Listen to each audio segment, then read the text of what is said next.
Bem, fala galera, boa tarde. A gente vai traçar alguns comentários sobre o material referente ao sistema de custeio, bem rapidinho, porque eu estou com para fazer a análise ainda da medida provisória 927 para fazer um vídeo ou uma live com vocês, tá certo?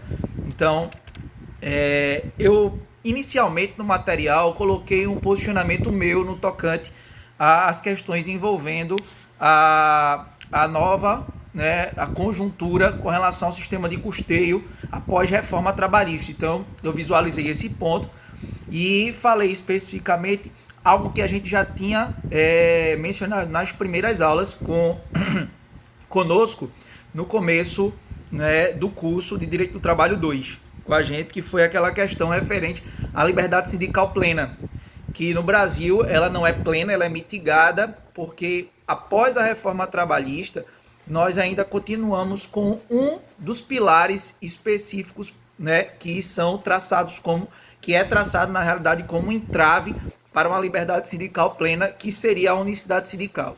A contribuição sindical obrigatória, antes da reforma trabalhista, também era considerado um entrave, porque você sendo sindicalizado ou não, você tinha que pagar a contribuição sindical. Era de cobrança compulsória. Então não tinha como você escapar.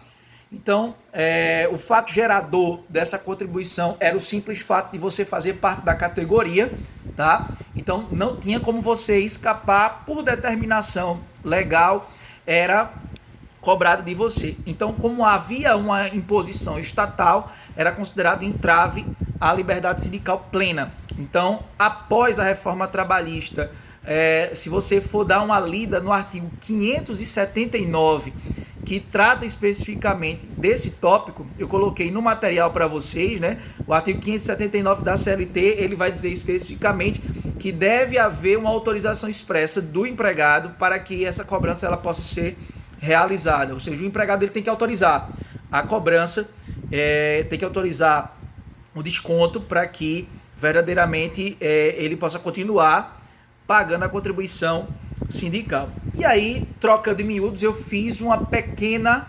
elucidação acerca deste tópico. Por quê? Porque isso foi foi o primeiro tópico que foi considerado pelo STF como constitucional da reforma trabalhista. Então, ingressaram com ADPFs e AD6, e já tinha sido julgado, como foi o posicionamento do STF, constitucional, ou seja, a contribuição sindical facultativa é uma modificação constitucional da reforma. Então, quais são os impactos disso? Aí, no meu entendimento, foi o que eu tracei no material que eu preparei para vocês, de que isso é um tiro no pé, no seguinte sentido. Se nós temos hoje uma CLT ou um ordenamento jurídico seletista que prioriza a negociação coletiva, prevalecendo sobre a legislação, mesmo que a legislação seja mais favorável, a gente precisaria ter sindicatos fortes para que pudessem fazer ou realizar negociações coletivas que verdadeiramente viessem em amparo à classe trabalhadora. Então, a partir do momento em que eu flexibilizo isso, a partir do momento em que eu torno facultativa a contribuição sindical, eu faço com que as instituições sindicais se enfraqueçam. Enfraquecendo as instituições sindicais, logo eu não vou ter instituições fortes, coesas, que possam realizar negociações coletivas que venham a trazer benefícios. Então, assim, isso é uma questão, trazendo para uma questão mais prática, a gente parte do pressuposto de que se os sindicatos vão fechar, se os sindicatos estão sendo enfraquecidos, como eu vou ter uma atuação sindical no sentido de verdadeiramente ter uma preocupação maior com a negociação coletiva que não venha trazer prejuízos. Então, essa seria a minha elucidação que eu trouxe no material de vocês. Lógico, existem sentidos contrários, né? Talvez a proposição do legislador pátrio seria no sentido de se evitar que houvesse, né, uma grande banalização da atuação sindical no Brasil e que agora se tentasse por uma verdadeira unidade sindical, né? Se escolher sindicatos que verdadeiramente fossem fortes ou que verdadeiramente fizessem um trabalho coeso, né? Mas a gente vê que o cenário ele pode piorar, né? Mesmo que aqueles sindicatos que faziam os seus papéis, né? Mesmo que aos poucos, mas faziam, né? Foi o que eu falei no nosso material, eles podem não sobreviver a esse cenário de facultatividade da contribuição sindical, que era a principal forma de custeio dos sindicatos. A gente tem, além da contribuição sindical, a contribuição confederativa assistencial e a voluntária, que na realidade é aquela que a gente conhece por mensalidade sindical.